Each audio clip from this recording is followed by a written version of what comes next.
I mean, thank you for joining us. Tunisia will be up against Mali, who beat them, as you'll remember, in that controversial group stage match at the Africa Cup of Nations earlier this year, which ended prematurely after 89 minutes.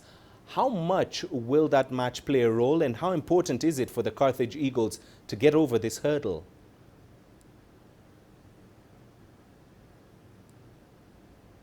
Good evening, and thank you for having me. Just hearing you say in the word World Cup makes me dream. I feel like a kid waiting for his national team to play again in the World Cup, and this World Cup is going to be very special for Tunisians. I'll tell you why in a few seconds, but first of all, let me talk about Mali and Tunisia. It's true that Mali has the upper hand when it comes to direct confrontations. Head-to-head, they didn't lose against Tunisia in any official game. We have never won a game, an official game against them. But we saw that in the AFCON game in Cameroon. But that game, I mean, we can't blame players for that loss. We missed a lot of key players during that game. Many Tunisian players were coming back from coronavirus illness, so they weren't in their best shape. And we saw what happened in that game. I mean, the start of that game was the ref, Sikazwe. I mean, what he did, I mean, I've never seen something like that before. It was really embarrassing for African football. The two-game series against Mali at the end of March would be so much different than what we saw in the AFCON. It's two-game series, it's not only one game. Mali has some really strong physical players. I think tactically and technically we are better than them.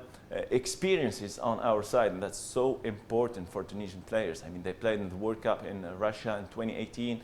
We played a lot of crucial games during the 2018 campaign, and the Tunisian players are so motivated. I mean, I've been speaking with a lot of them recently. They are focused on the clash against Mali, and they are excited to play in Qatar in that World Cup. They know how's it like, they know the atmosphere. They played in the FIFA Arab Cup. More than 30,000 Tunisians live in Qatar, and they are so excited and waiting for Tunisia to come back to Qatar. And one more thing, I think it's the last chance for so many Tunisian players to play in that World Cup because some of them won't be able to play again for the national team after Qatar 2022. For example, the team captain Youssef Msakni, he missed his chance to play in Russia 2018 due to a torn ACL injury. So I've been really talking with the guys, the players in the national team, and they want us so bad. But there's something that I don't like happen in Tunisia is the Cold War between the state and the football association. When I say state, it's represented by the sport ministry, Mr. Kamal Deguish, and the football association is represented by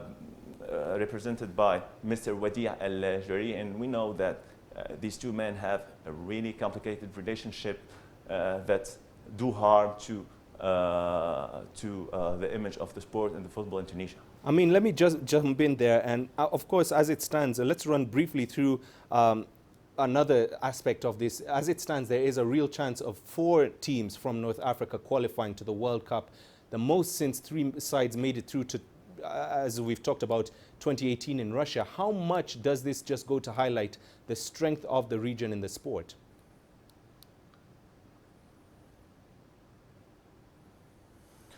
I think the football in North Africa has really progressed recently thanks to so many great players playing for the best teams in Europe. We're talking here about Riyad Mahrez in Manchester City, Mo Salah in Liverpool, Hakimi in Paris Saint-Germain. Some Tunisian players too were good in Europe. We're talking about Abdenour, Wabi Kazri in Saint-Etienne.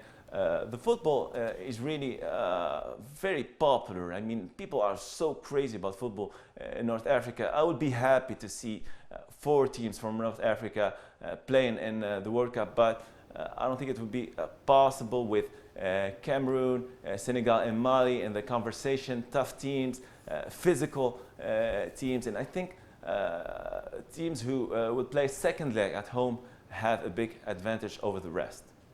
All right, Amine, thank you very much for your insights and speaking to us here on Sports Scene. Amine Glenza, sports journalist, joining us live there from Tunis.